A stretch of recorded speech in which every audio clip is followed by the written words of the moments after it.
Welcome everyone to the webinar dealing with misrepresentation of qualifications. A very important topic, a very topical issue. I am Peter Leroux. I'm an executive consultant in the department, the Employment Law Department. The people who will be doing the hard work are panelists. There'll be Princess and Lauren from the Employment Law Department and Suad from the Forensics Department and Khabi from Corpcom, all executives in the firm. Questions, you will note that we have got a question and answer box. Please type your questions in there, and if necessary or if possible, we'll try and answer as many as possible of those questions. We've got an hour, and I think we must start straight away. As an introductory topic, I think it's important that we sketch the scene, as it were, and we're going to address the issues of how prevalent is the issue of fraudulent qualifications in the workplace? How do they manifest themselves? What forms do they take? And when does this occur? And for this introduction, let's turn to Lauren and to Princess. Over to you. Thanks, Park. Park, this has unfortunately become a widespread issue in the workplace. And I think the best starting point would be a preamble by the Honorable Acting Justice Ford in the Labour Court in his judgment in the matter of Lesedi Local Municipality versus Impele, which was delivered on the 13th of June 2023. This preamble is instructive of how prevalent this issue has become. And I'll just read out a quotation of this preamble. And he says, "The misrepresentation of qualifications is a perversive and menacing evil that greedily devours and indelibly taints our employment scape. It trivializes our institutions of learning, devalues the sanctity of honest educational pursuits, and cheapens legitimate and hard-earning achievements. It can never be excused, rationalized, or condoned. It is sickening to the core and detestable in every possible respect. It is not only morally offensive, it is also vocationally revolting. So every attempt to uproot it must be applauded and rigorously pursued. Any attempt to conceal or justify it must be deprecated, not only as reprehensible, but abominable too. If not stopped in its tracks, misrepresentation's cancerous grip will spread, wreaking unimaginable havoc to our economy and our social construct. We live in a world where inauthenticity and fake credentials have become the norm, where quick wealth and instant gratification is valuable more than integrity, where the disgusting trend of augmenting one's qualifications and achievements have become fashionable. This rot must be resisted and exposed at all costs." End quotation. As you can hear, this is strong condemnation of this conduct from the Labour Court, which has unfortunately had to deal with many of these cases where employers have dismissed employees for this sort of conduct. From a statistics point of view, the South African Qualifications Authority, SAQA, whose powers include verifying all qualifications and part qualifications, including foreign qualifications, as of 2023, investigated 1,776 qualifications as part of their verification exercise, and found that of these, 444 South African qualifications were fraudulent, and 832 foreign qualifications were fraudulent. So foreign qualifications would be those obtained from foreign institutions. And as I've said, there are several judgments of the Labour Court and Labour Appeal Court, which we'll deal with a bit later, addressing this issue. However, it remains pervasive in the workplace. And this may be due to a variety of reasons, but one that comes to mind is the high unemployment rate in South Africa. And this may result in fierce competition for the very limited jobs that are available. So people see it fit to embellish their curriculum vitae in order to gain some sort of advantage over other candidates of employment. Now, how it generally manifests is through applicants for employment or employees falsely claiming to have completed qualifications whereas they have not. And as an example here, an individual may claim that they've obtained a degree or a diploma or other qualification whereas they had only studied a few modules of these qualifications and had not actually completed the course. And in their CV, instead of stating that they're still in the progress of obtaining this qualification, they may just say that they've completed it. That is a falsity. Another example is them overstating their qualifications. So where you've only obtained an undergraduate degree, and then you claim to have obtained an honors degree, that's an example of this. And also claiming to be admitted, excuse me, claiming to be admitted as members of certain professional bodies. So claiming to be an admitted attorney, whereas you know you have not written the board exams, claiming to be a chartered accountant, or even claiming to be a member of the Engineering Council of South Africa. So those are some of the examples that we've seen in some of the cases that we've read, and even some in the news that we've seen on TV and radio, where employees or candidates of employment have claimed to have obtained qualifications. And so, Princess, that's a really good point. The one thing we see also is where this manifests. And the obvious one is when you hire new employees and you see it, as Princess has mentioned, in their CVs. But another one that may be slightly less popular, but we still see a lot of, is following the provision of study loans or bursaries. A number of employers have work-back clauses linked to study loans and linked to bursaries, but they also have repayment clauses in these similar agreements, where if an employee fails to complete the qualification in a particular time frame, then they're required to repay money. So we see a lot of that in that environment, where employees are claiming to have completed their studies, falsifying their documents, their degree certificates, their transcripts, and claiming that they've completed something to avoid repaying the employer. And obviously another sphere in which we see this is promotions.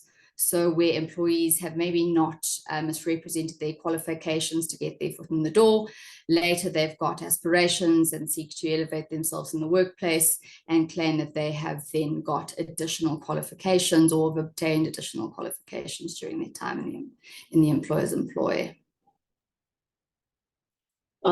Just to add, Lauren, I think it's also important to note at which level of employment this kind of fraud also is starting to be prevalent. So at junior and entry level, turnover is higher, and you would often find that a company screening process is likely to be more transparent and robust at this level. However, we have witnessed the prevalence of fraudulent qualifications at senior levels. That is, employees that meet the definition of prescribed officers in terms of the Companies Act, and directors who may or may not also be employees.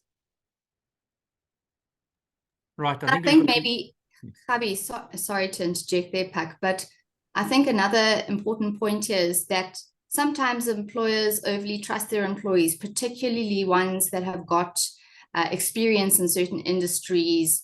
They accept on face value what's contained in the CV. And I think that is something where the lower or more entry-level positions, the employees are not trading on that experience in a particular industry to get into the workplace. So I think that's something to really bear in mind when employers are hiring more senior employees to more vigorously look at what they're saying in their CVs.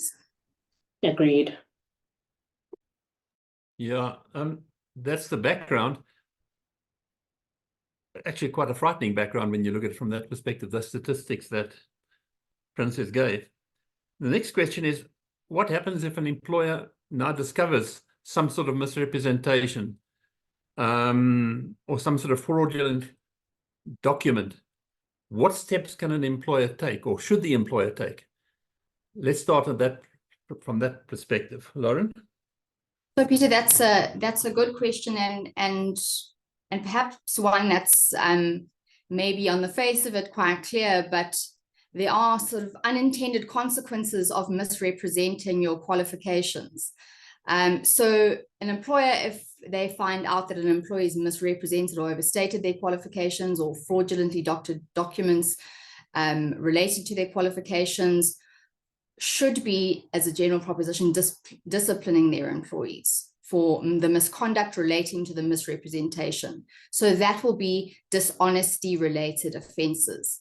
But interesting, the Labour Court in a 2010 judgment called Boss Logistics versus Poppy said that one of the consequences, obviously, of an employee overstating their qualifications or not having qualifications that they've represented they have, is that in fact they're not experienced and they don't have the requisite skills, particularly if that degree is required or the qualification is required to perform their functions. And the court in this particular case, Boss Logistics versus Poppy, was quite critical of the employee in this regard, and to say that to accept the employee is entitled to guidance and training where they've overstated their qualifications or experience would be rewarding an employee for dishonesty. And I think that's something that is really key to remember when looking at these sorts of offenses in the workplace. What is the employee saying they have, what don't they have, and how does that tie into, one, what they can do, and two, how does it impact the trust relationship?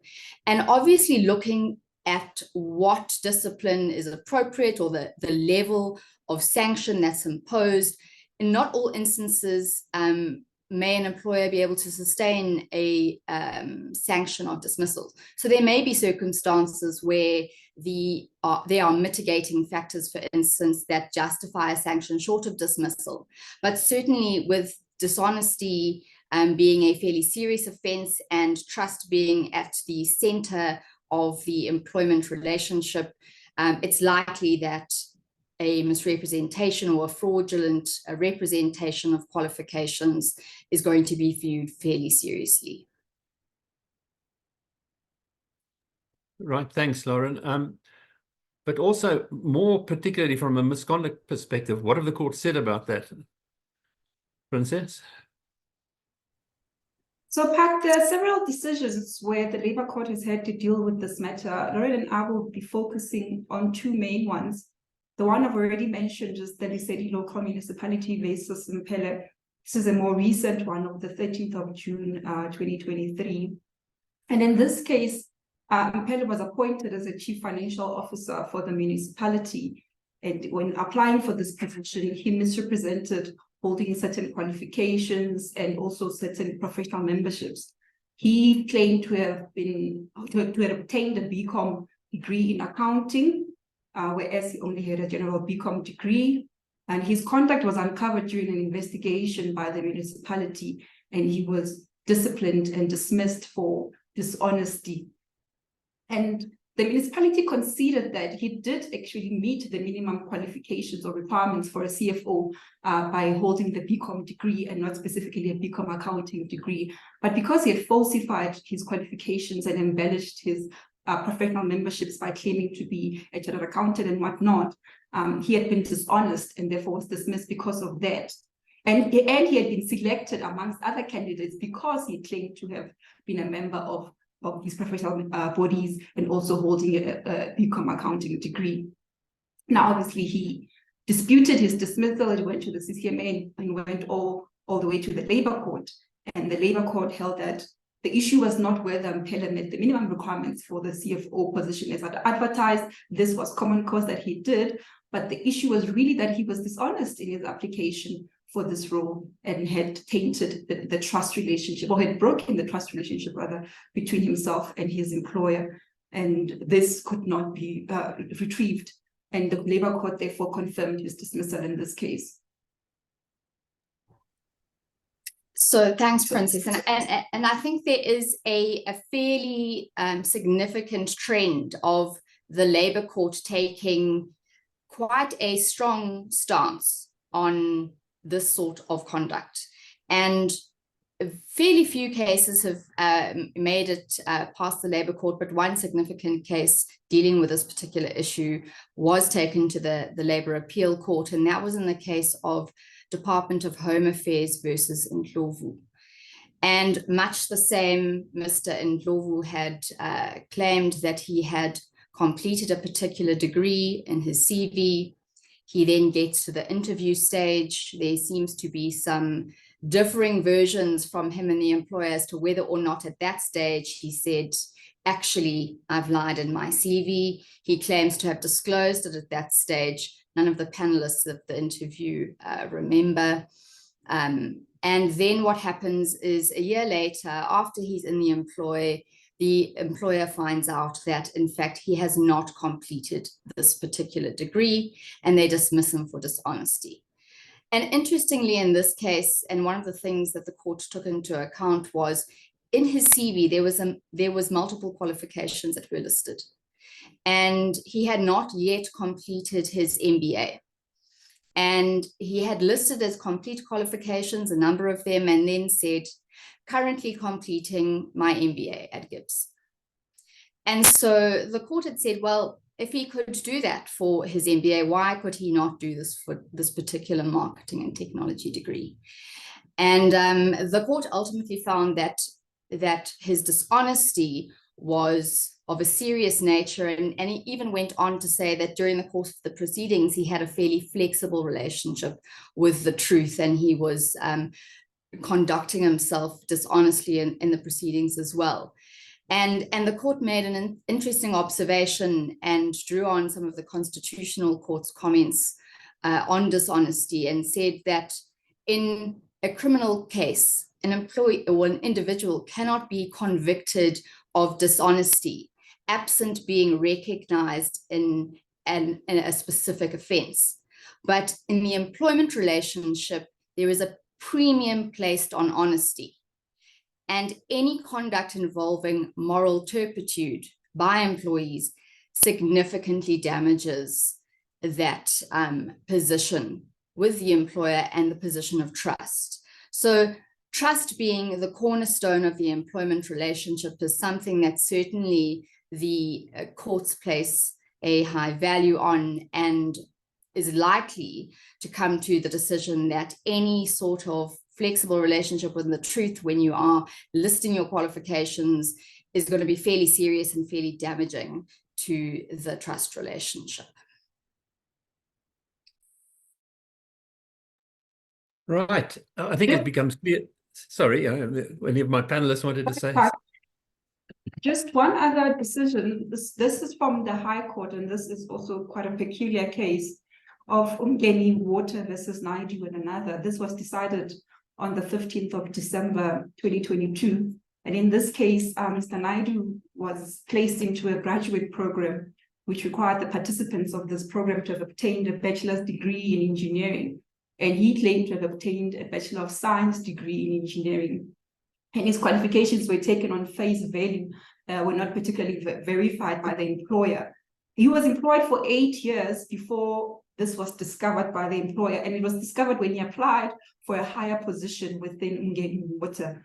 And at this stage, the employer had procured the services of a third party to conduct this verification exercise. And he had discovered that he had not obtained this Bachelor of Science degree from the University of UKZN. Naidu, now seeing that he had been found out, resigned from his employment. But the employer, feeling aggrieved, approached the High Court now, claiming or seeking restitution on the basis that the contract of employment was void ab initio, so void from the beginning, from commencement, because it had been induced by the fraud of Mr. Naidu by claiming to have obtained this degree. And here the important factor is that this degree was the minimum requirement for him to perform in this role. So he could not have been appointed in this role had it been known to the employer that he did not have this degree. So he had defrauded his way into this graduate program by claiming to have obtained this degree. And it's so peculiar that during the proceedings, he insisted that he had obtained this degree, despite evidence from the university itself that he had not completed this degree at the University of the UKZN. And the court, having considered the employer's claim and the evidence before it, and importantly, that this contract would not have come into effect had it not been for his fraudulent conduct, ordered that the contract of employment was void ab initio and that he pay restitution to his employer. And he was ordered to pay a tune of 2.2 million rands, which would have been the remuneration that he earned for that period of employment. And this was deducted from his provident fund benefits. So this just shows what ramifications can follow this sort of conduct outside of the ordinary labor law avenues that an employer would have. Thanks for that, Princess. I think it's clear from what we've been discussing that an employer must at least try to check in certain circumstances allegations regarding qualifications, maybe have verification exercises of some form or another. And that's the topic we must deal with next. What or when must verification take place, how, and to what extent? For that, I think, Suad, would you like to deal with that topic? Yes, thanks, Pat. If there's a specific allegation that has been raised in respect of an employee, it's important to investigate at that point. And it's quite easy to have the qualifications of employees verified to make sure that the employee has the requisite qualifications. In general, we recommend that when you're appointing a new employee, it's good practice to verify their qualifications, verify their experience by doing reference checks. And if the position is sufficiently senior and there's risk associated with that position, criminal checks as well. That's the general position in respect of companies. I'd like to distinguish the situation of accountable institutions, though. And I know that some of the attendees in the seminar today are employed by accountable institutions, and as you'll know, the list of accountable institutions was extended at the end of last year. The FIC has issued Directive 8, which requires accountable institutions to screen employees, current and prospective employees, for competence and integrity based on risk. So what risk does their position represent for the organization from a money laundering perspective? And then as well as scrutinizing the employee's information against the targeted financial sanctions list. So for us, from our perspective, it's always good practice to vet employees. The cost initially may seem, from our perspective is not significant, but the ramifications of not verifying someone's qualifications and their experience can be significant, and it can lead to real reputational risk.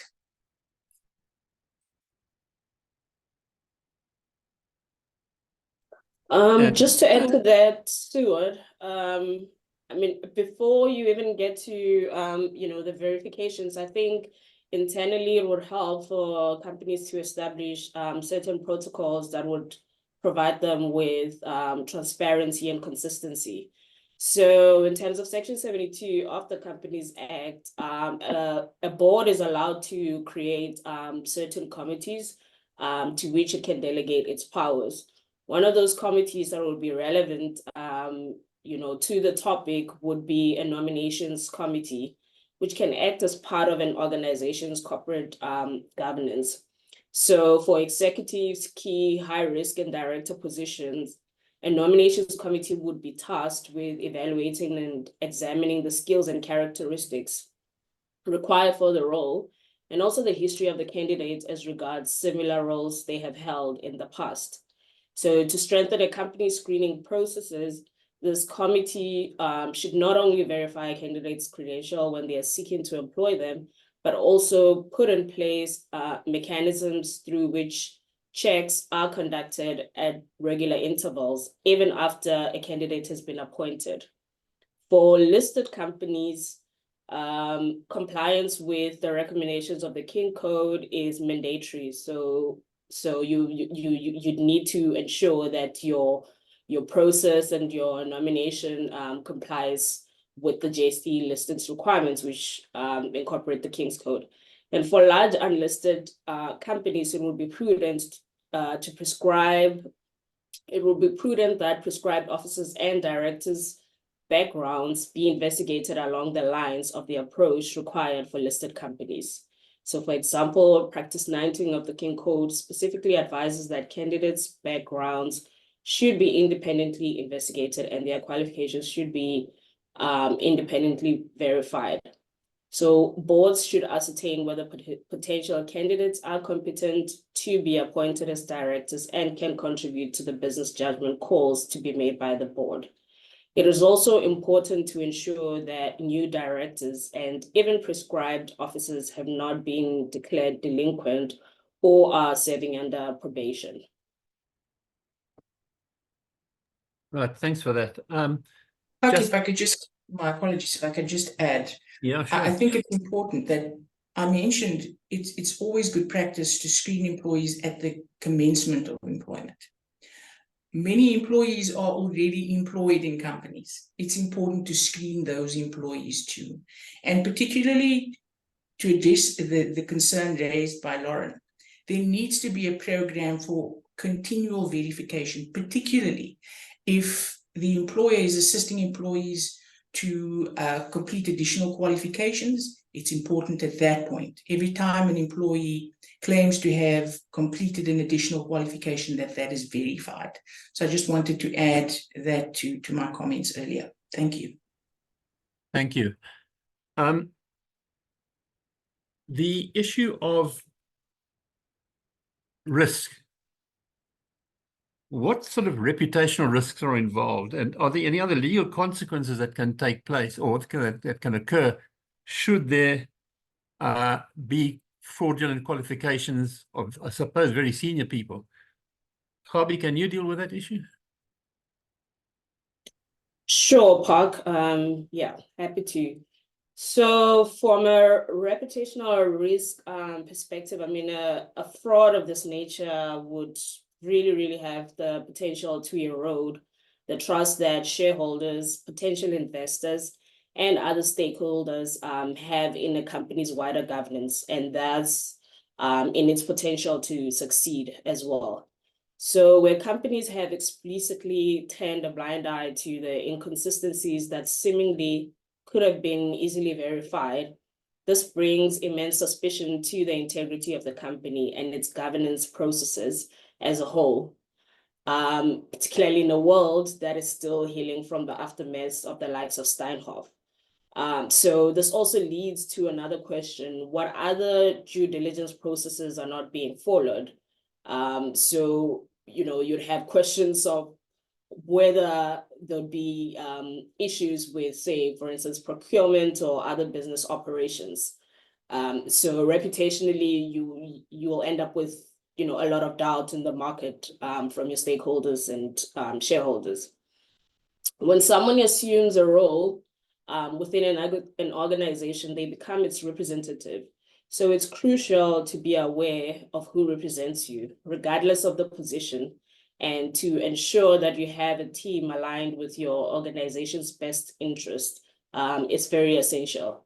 So your team directly influences your organization's reputation, which ultimately affects its attractiveness for potential business engagements. As you would know, investors and stakeholders back the jockeys behind a corporation and not just a corporation in itself.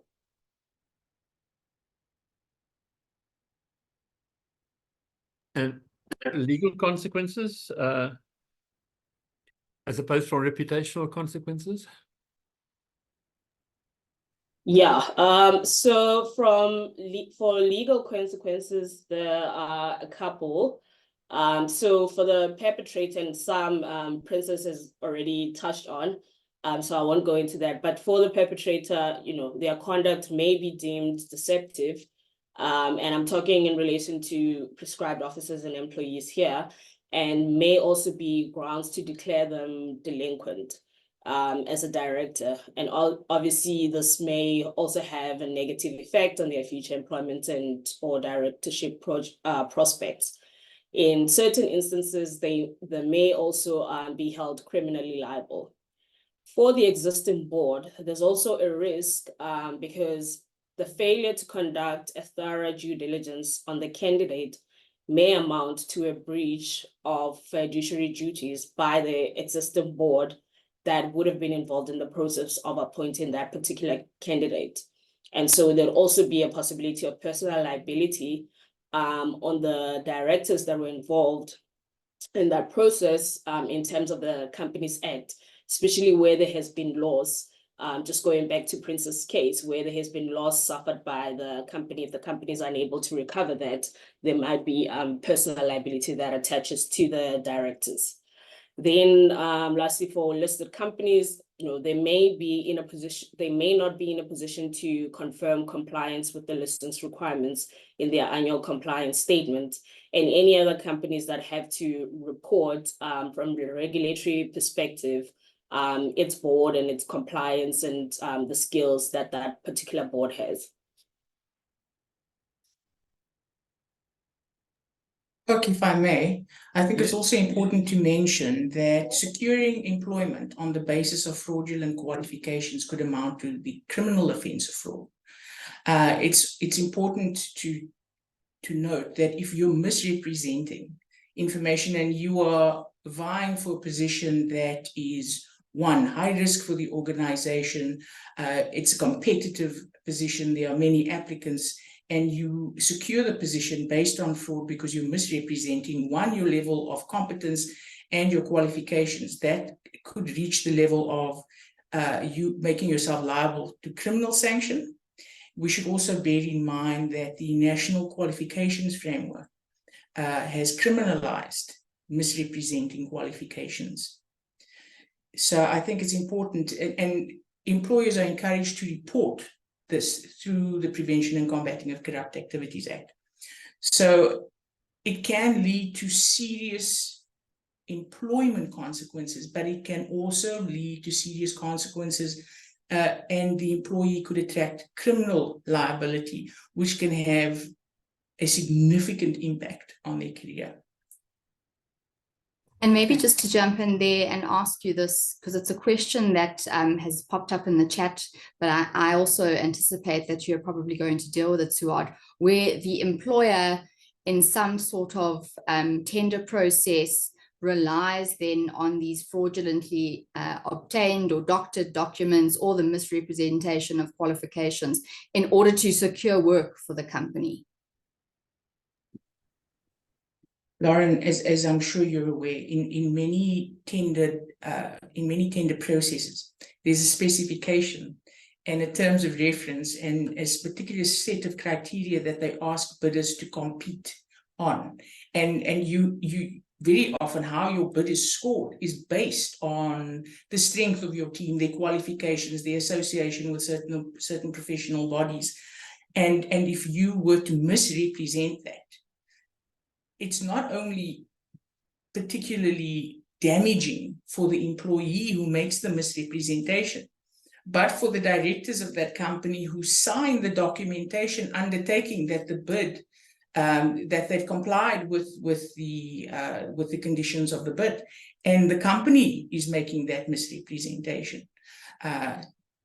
Although potentially innocently, it's making that representation, and if you win the bid, ultimately that could affect the validity of that contract. So consequences can be significant.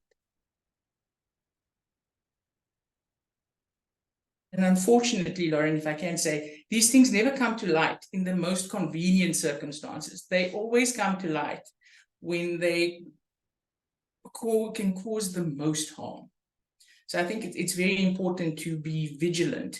And as you see in the newspaper regularly, it's surprising when you see the front, headlines saying that a prominent public figure has misrepresented their qualifications. Thank you. Yes, I think that's correct.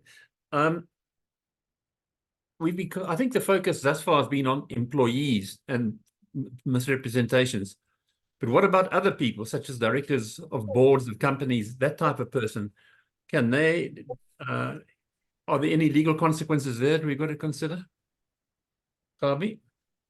Yeah, definitely, Park. So, just to go back to a point that I made earlier, and to re-emphasize it, the board ultimately maintains the responsibility of approving directors for appointment to the board. And this is so because of Section 66 of the Companies Act, that states that the business and affairs of a company must be managed by the directors. So ultimately, so there's this sort of two sides to this. It's the candidate, and then it's the board that's responsible for appointing that candidate. And so the board has to really ensure that the process that it follows protects, it complies with the law, and that they'll be able to defend the decision that they've made. So the Companies Act and the King Code does not specifically stipulate formal requirements that a potential director should have. However, it allows a company to specifically set out minimum requirements in terms of the qualifications and other requirements. And those can be set out in its memorandum of incorporation for clarity, or there could even be a separate policy on director nominations and appointment. However, both authorities, that is the Act and the King Code, set out the skills and qualities that the candidate should possess. So in looking at the skills and suitability of a proposed candidate director, there are 3 dimensions that require consideration. So that is the knowledge and experience required to fill the gap on the board, the skills and capacity of the individual to discharge his duties, and then lastly, the apparent integrity of the individual. Now, this is the one where companies usually get tripped on because it's quite a difficult element to verify. So in appointing a candidate to serve as a director or prescribed officer, the current board must, in doing so, ensure that it complies with its fiduciary duties. With the fiduciary duty that is particularly relevant being acting with the degree of care, skill, and diligence. And how you demonstrate that is by showing that you've done everything that you possibly could have done in that situation to verify the candidate's qualifications, and you've done your own independent checks. So, it doesn't mean that you'll always get it right, but you must be able to put yourself in a position where you can defend your position and your decision by demonstrating that you did act with that degree of care, skill, and diligence that may be reasonably be expected of a person carrying out the same functions in relation to the companies you carried out. And also in appointing or recommending the appointment of the candidate. So this fiduciary duty would obviously be in addition to other fiduciary duties where you must act in the utmost good faith and in the best interest of the company.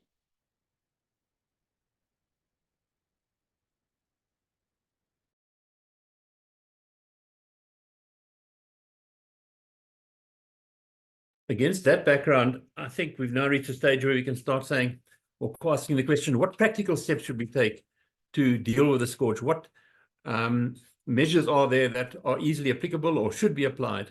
Lauren? Yeah, thanks, Pack. And I'm certainly going to ask Suan to jump in here with what comment she will have from a practical perspective as well, and also Princess. But certainly the employer should be looking at everything that comes across their desk with a very keen eye.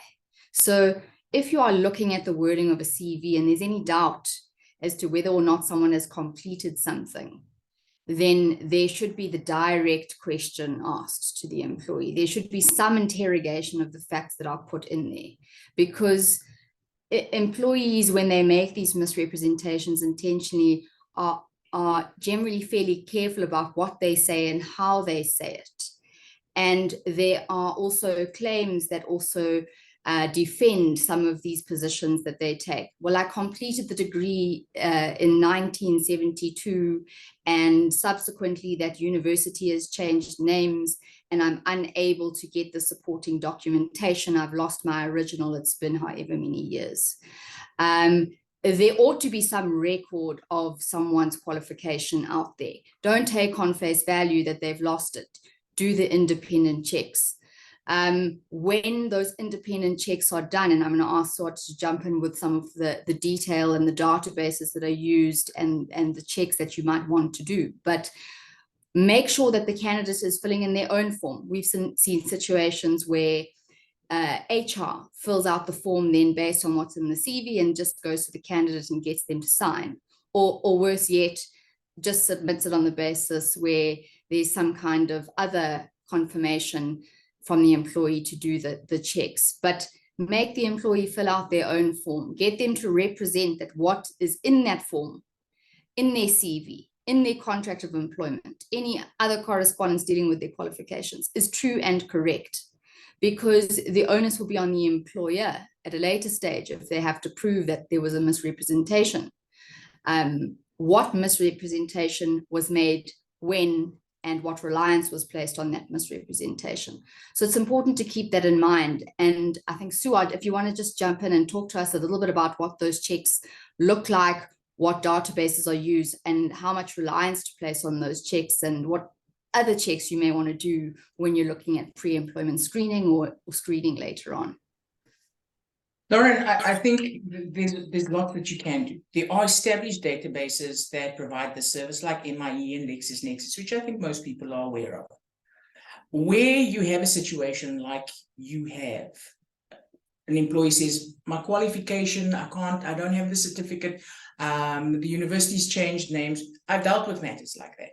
It's important to have the employee sign a consent form to allow you to do the necessary checks and the necessary verification. In that case, what we did was we picked up the telephone, contacted the tertiary institution and asked them to verify, and they verified that that qualification didn't exist. It was a fraudulent qualification, and they're fully aware that there are a number of students that claim that they have that qualification, and they know exactly who the employee is that processed those alleged qualifications. So it's quite simple. It can seem like a daunting task. It's not that difficult.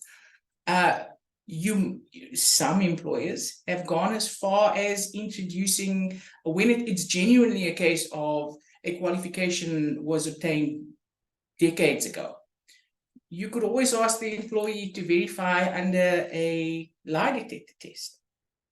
And there are very many employers, I was quite surprised to find out last year, that actually conduct performance evaluations with lie detector tests to determine whether people are telling the truth. So there's various ways that you can do it. I think it's important to start off quite simply with an MIE check or a LexisNexis check, and then look at the response that you're receiving and interrogate it. I recently had a matter where LexisNexis indicated there was a problem with the qualification, not qualification, with a criminal record. And we thought potentially the prospective employee may have actually have been convicted. So we sat the employee down, chatted to the employee. Turns out that the information LexisNexis had revealed was the tip of the iceberg. And during the discussion and interrogation of the information that they'd submitted, and speaking to the employee, it became clear that they weren't a suitable candidate. And I think that's important. I think, as you say, scrutinize the information. Does it make sense? If initially the simple checks don't succeed, there's usually a simple way to approach the institutions and verify.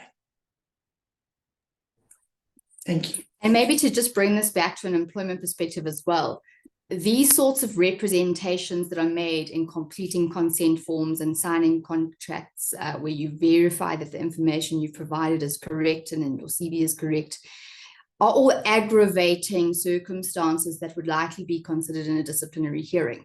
So it's not a situation where there's one representation, where there's multiple representations of the same thing. You've lied multiple times to your employer. There's likely no coming back from that from an employee. So, not to try and set your employees up for that situation, but it's important to have a paper trail of the representations that they make, because we've seen all number of excuses and qualifications and whys at disciplinary stage that can sometimes be mitigated up front. This is not just a typo. Princess, you want to jump in?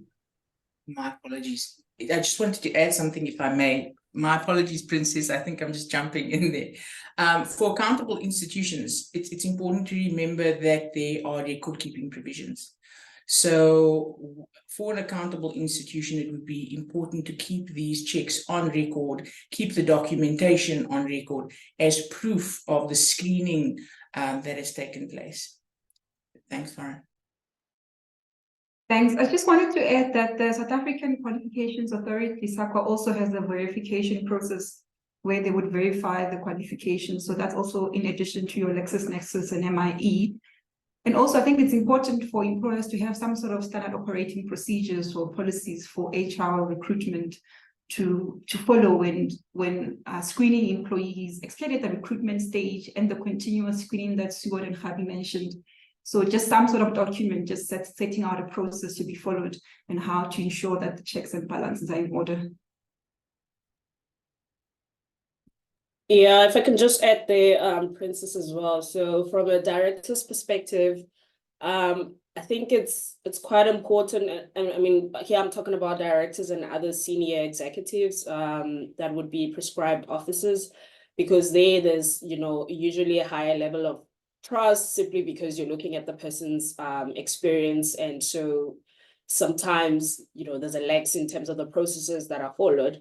But I think that it's also practically one of the things that can be done is to establish a detailed and clear screening protocols, and this can be in the form of a formal director's appointment policy that is carefully considered, drafted with as much detail as possible, so that the directors are aware of what they should and shouldn't do, and what they must make sure that the company checks when a nomination is made, and then finally when an appointment is made.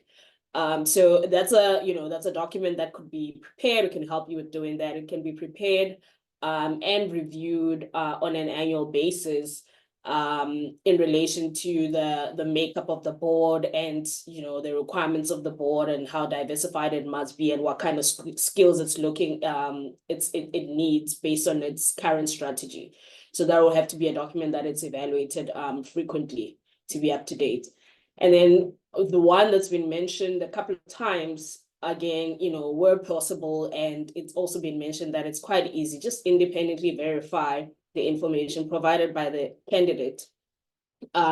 We've recently seen in the news, it's made headlines involving a number of large corporations, listed corporations, where they just simply didn't do what they needed to do, given how easily it could have been to just verify the information. But also when you hear noise about a candidate, I think it will help to react as quickly as possible and to investigate the issue, but not wait until it's all over the news and then you react. And then lastly, the most simple and easy one, it's just literally going to the CIPC, Companies and Intellectual Property Commission, and just checking a register there that the CIPC maintains, which is it's a disqualified director register. This would not only be applicable to when you're considering appointing a director, but even other senior executives that are not necessarily going to be appointed a director of that particular company, but could have held directorship positions in the past. Simply go there, you peruse the register, and you confirm that the candidate has not been declared delinquent or is under probation. And then just generally, in terms of the honesty of a person, I mean, the more calls you make to previous, employers or companies that the person has been a director of, and just having a conversation about the person's integrity and honesty, you may end up, doing yourself very great justice by avoiding a candidate that could potentially ruin your reputation if you were just told about something that you wouldn't find in any public domain in relation to that person's honesty, but you may be lucky to speak to someone that actually knows that person personally and tells you that there are issues with their integrity. Lauren, if I may, thanks, Gabby. If I may, I think it's important at this point. I don't think I've stressed this point, and it's a good point that Princess makes. There needs to be, for accountable institutions, there needs to be standard operating procedure. That standard operating procedure would have to detail what your screening processes are and how you have addressed the risk that a particular employee represents for the organization, and how you've built those controls into your screening for integrity and for competence. So I think that's an important point. It is very important for accountable institutions to have a documented process, because it would have to be, if, for example, the FIC called for those documentation, or for that documentation and the supporting documentation, you'd have to be able to produce it. Right, any other comments or queries, perhaps not only on this topic, but any of the other topics that we've dealt with so far from the panel? Anything else that we've missed or that you want to deal with? I think there's an interesting question that's arisen in the chat, and it's probably for Suad, just about the duty to report fraudulent qualifications. So effectively, when does the duty to report a crime arise? And in the context of fraudulent qualifications or misrepresented qualifications, when does that need to be reported? And I think you touched earlier on the employee's duty, or someone else in the organization who knows about misrepresentation. But I think more generally, when does that arise in this context? The company, another employee, who must report and when? So the Prevention and Combating of Corrupt Activities Act is quite clear on reports made in terms of that act. In terms of Section 34, in a company, it would be a director or office holder, right? So, but it can effectively be any executive or director. It needs to be someone in a position of authority. If the information comes to your attention, generally the provision reads that there's reporting duty when you are aware that there's been a crime of forgery, fraud, uttering a document, corruption, theft involving an amount of more than 100,000. So any senior position of employment would potentially attract a salary of more than 100,000 and could potentially fall within that reporting duty. So forging a document, presenting a false qualification, uttering a fraudulent document, so disseminating that, and it's fraud to misrepresent your qualifications, particularly when you are applying for a new position or whether you're applying for a promotion. So you fall squarely within the provisions of Section 34. Thanks. I hope that answers the question. I'm not sure if there's anything else that... You happy, Lauren? Right, let's just turn to some questions. The first question I'd like to deal with is this idea of where the employer has employed somebody, but the verification process has not yet been completed or will not be completed. To what extent can the employer reserve its rights and say this employment is subject to a verification exercise being properly finalized? Can an employer insert such a clause into the contract of employment, and if so, when and how would you formulate the agreement? I suspect that's one of the employment lawyers that will answer that one, but anybody's open to that. Princess, do you want to take it? Sure. So in instances where the employer employs an employee and they have not completed the verification exercise, I mean, the most preferable position would be to complete all your verification exercises before offering employment. But if it's not possible and you offer employment prior to doing so, there are avenues that the employer can put in place. For example, you could have a clause in the offer letter or in the contract of employment that the employment is conditional upon satisfactory reference results or satisfactory qualifications being verified and whatnot. And this would be a resolutive condition of the contract. And if these results are not satisfactory or the qualifications cannot be verified, then the employment relationship would automatically terminate. This has been upheld. These sorts of conditions have been upheld by the Labour Court as being permissible and enforceable. However, they can lead to administrative issues. So preferably, conduct all your verifications before extending an offer of employment. Thank you. The other question that's come up is, will fraudulent misrepresentations, if I can use that phrase, generally lead to dismissal as a fair sanction, or are there perhaps exceptions that you can deal with in this regard? Is it inevitable? Let's put it that way, as labeled as what we think. I think it's likely that it's going to land up in dismissal in most cases. Remembering how we look at a misconduct hearing. One, has the person done what we say they've done?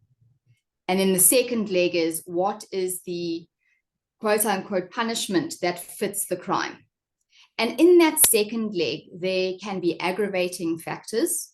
So aggravating factors are some of the things that we've spoken about today, where there has been overt lies about the qualifications, intentional repeated lies about the qualification, reliance placed on the qualifications in public fora, in tender processes, and those sorts of things will aggravate the circumstances. And I think in most instances, we're going to be sitting in that environment. Where there's mitigating circumstances, it may be unrelated to the conduct. So someone may express remorse, true remorse, and there may be a situation where sanction short of dismissal would be warranted.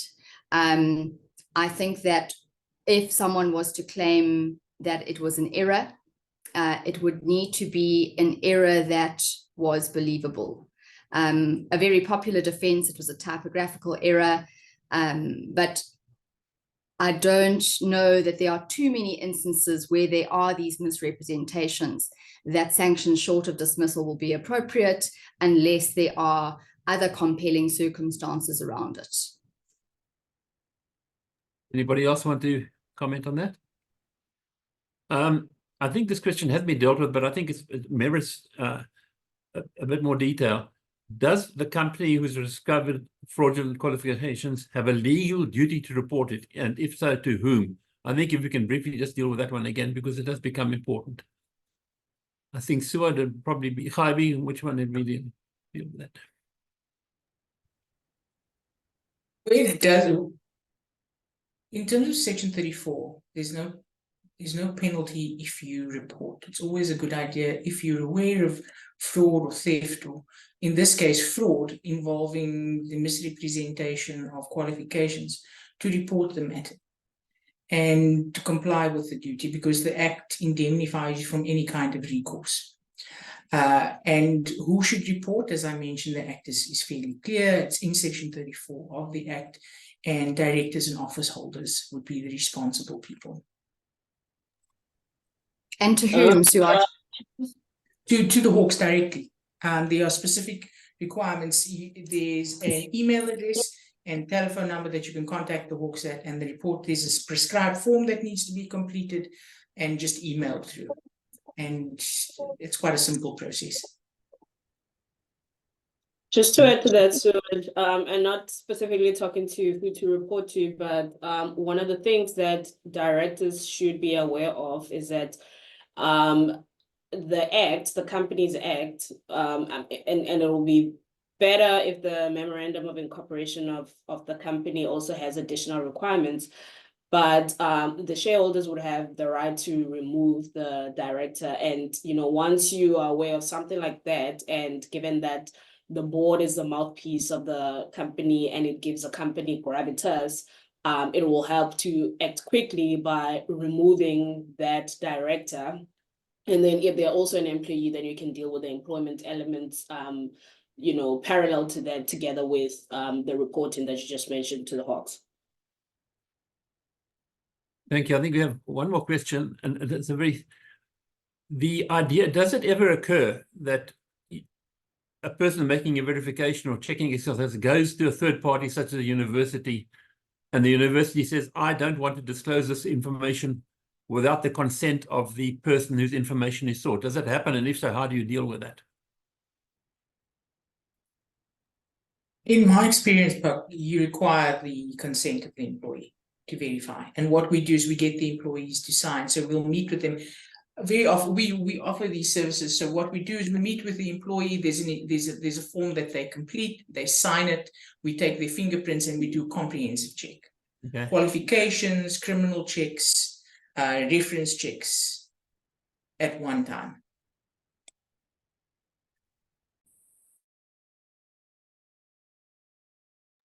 And from an employment point of view, do you think it would be worthwhile to put it into the contract of employment that we will be the company employer will be conducting verification exercises, and you hereby consent to us acquiring information from third parties, some sort of clause in the contract of employment? Do you think it would be advisable, Lauren or Princess? Definitely, Pagi, it's definitely advisable to do that, to obtain the consent in the contract of employment or in the offer letter when signing the offer letter. And perhaps even during the recruitment stages, Stuart has mentioned, when you are collecting all of this information, to fill in when they're applying for the job, to fill in an application form, consenting as well to the processing of their information and for all these checks to be conducted. So it's always best to get the consent and to get it in written format. Yeah, I 100% agree with Princess. It's always better to do it up front and at the beginning. The employee is keen to be in your employ. They will sign your agreement. Once they've got the foot in the door, these sorts of things become more difficult, particularly in the environment where we've got Poppy to deal with. People are less inclined to provide their personal information and can refuse to do so. But the question then for employers will be, where employees withhold their consent and refuse to participate, where there are legal obligations to verify people's qualifications, integrity, the FEEC Directive 8, whether or not that would amount to insubordination. Yeah, just to add to that, Lauren, so for directors, I think that upfront consent can be obtained in a consent to act as director, which any director that accepts such appointments has to sign in terms of the Companies Act, because normally with directors, you find that there isn't really a contract related to their role as a director, and really the only document that you'd have in writing would be that consent to act as a director. So it will help to include those upfront consents and to specifically state that, you know, you'll be doing continuous checks so that you have that in writing and you don't have to deal with it at the point where probably they're not going to agree if you're verifying later on and they know that there's an issue. Right, I see we've run out of time. Just one point that I'd like to make, that I see there have been 2 or 3 people who've asked, can we have the references to the decisions? Those will be provided. Precisely how, that we'll leave up to the technical people to deal with. You will be provided with the references. It remains for me to thank the panelists for their contributions and how they did it, and to thank the participants, the people who joined us today, and hope you've found it instructive and useful. And look out for future webinars that we'll be holding. Thank you very much for everybody. Thank you.